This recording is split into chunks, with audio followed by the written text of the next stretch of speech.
ম্যাগনেসিয়ামের কয়েকটি চমকপ্রদ fact. Number 1, magnesium পুড়লে এত উজ্জ্বল সাদা আলো দেয় যে একসময় ক্যামেরার ফ্ল্যাশ হিসেবে ব্যবহার করা হতো। নাম্বার 2, কোনো কিছু জ্বলতে হলে অক্সিজেনের প্রয়োজন হয়, কিন্তু অদ্ভুতভাবে ম্যাগনেসিয়াম সরাসরি অক্সিজেন ছাড়া জ্বলতে পারে। অনেক সময় কার্বন ডাইঅক্সাইড থেকে অক্সিজেন নিয়ে ম্যাগনেসিয়াম জ্বলে ওঠে। তাই ফায়ার এক্সটিংগুইশার দিয়েও ম্যাগনেসিয়ামের আগুন নেভানো কষ্ট হয়ে পড়ে। নাম্বার 3, পেটের সমস্যা হলে আমরা যে মিল্ক অফ ম্যাগনেসিয়া খাই সেটাও ম্যাগনেসিয়ামের যৌগ। নাম্বার 4, ম্যাগনেসিয়াম নামটা এসেছে ম্যাগনেসিয়া নামক একটি প্রাচীন অঞ্চলের নাম থেকে। এই ম্যাগনেসিয়া অঞ্চল থেকে আবার ম্যাগনেট নামটাও এসেছে। নাম্বার 5, গাছের ক্লোরোফিল অণুর মাঝখানে থাকে ম্যাগনেসিয়াম।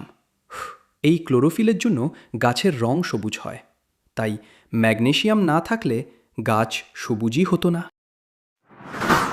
সোডিয়াম সম্পর্কে জানতে এই ভিডিওটি দেখতে পারেন। কন্টেন্ট ভালো লাগলে কসমোটেলের সাথে যুক্ত থাকতে পারেন।